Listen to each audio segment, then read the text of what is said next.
Assalamualaikum warahmatullahi wabarakatuh.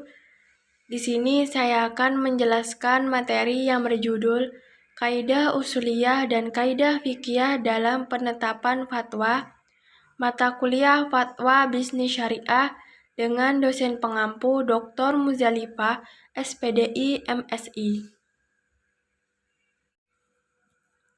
Sebelumnya, perkenalkan saya dari kelompok 2 yang beranggotakan saya sendiri Wahida Gustiningsih dengan NIM 2014110187. Langsung saja ke pembahasan.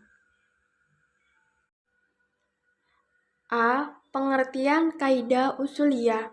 Kaidah usuliyah yaitu suatu hukum kuli yang dapat dijadikan standar hukum bagi juz'i yang diambil dari dasar kuli yakni Al-Quran dan As-Sunnah. Karena itu, kaidah usuliyah dapat dikatakan sebagai istinbatiyah ataupun kaidah lugawiyah.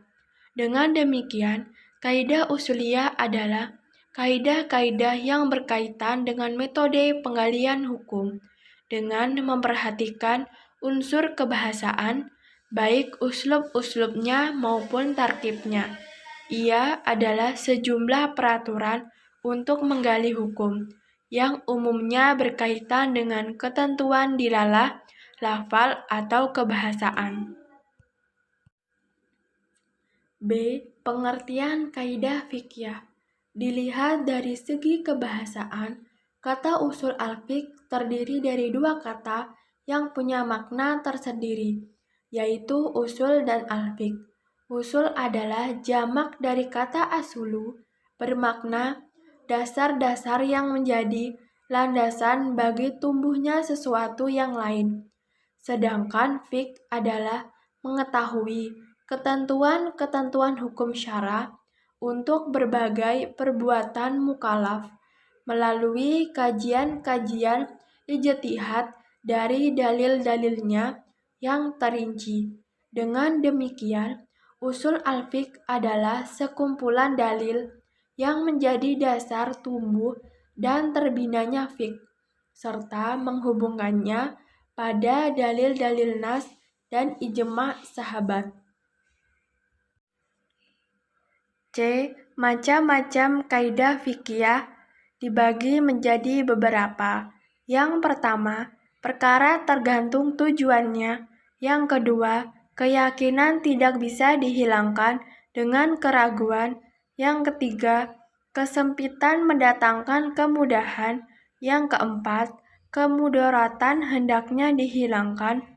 Dan yang kelima, adat atau kebiasaan bisa menjadi landasan hukum. D.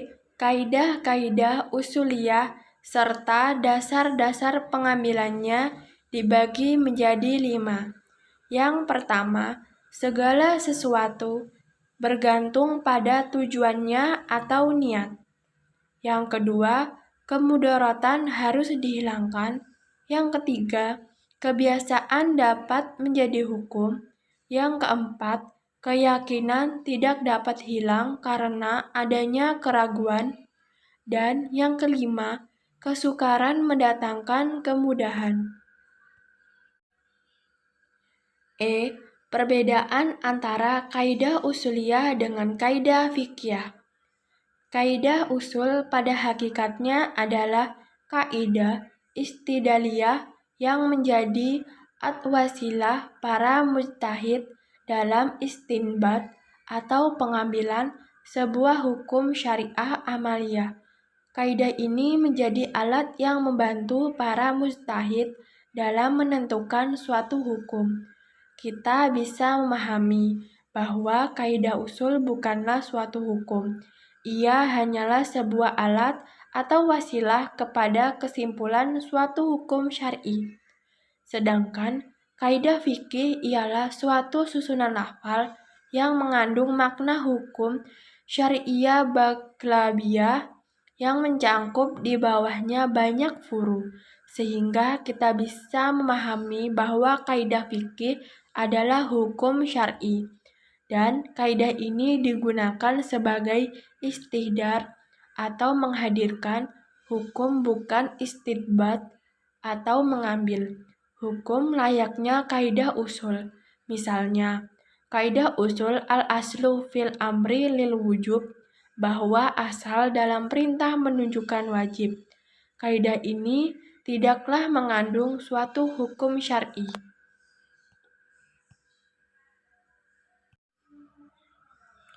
Kaidah fikih dalam penetapan fatwa.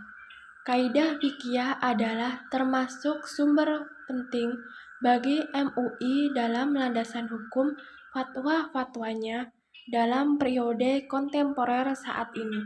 Setidaknya setiap fatwa terkini pasti akan memuat kaidah fikih yang berkaitan dengan permasalahan yang diajukan dan diberikan keputusan fatwanya. Kaidah fikih ini biasanya ditempatkan pada bagian keempat setelah Al-Quran, Sunnah, dan metode istinbat, hukum adaliyah, al-ahkam, yang menjadi bagian kajian usul fikih, baik yang disepakati oleh para ulama yaitu seperti ijma' dan qiyas, maupun yang tidak disepakati seperti Sat Ajariyah, seperti contohnya pada fatwa hukum dan pedoman bermuamalah melalui media sosial. Jika metode istinbat hukum ini tidak ada, maka kaidah fikih menempati dasar landasan hukum yang ketiga bagi fatwa MUI, seperti pada fatwa tentang imunisasi, uang elektronik syariah, dan transplantasi organ tubuh. Sekian dan terima kasih yang dapat saya jelaskan. Jika ada salah kata, disengaja maupun tidak, saya mohon maaf sebesar-besarnya. Wabillahi muwaffiq ila aqwamit thoriq. Wassalamualaikum warahmatullahi wabarakatuh.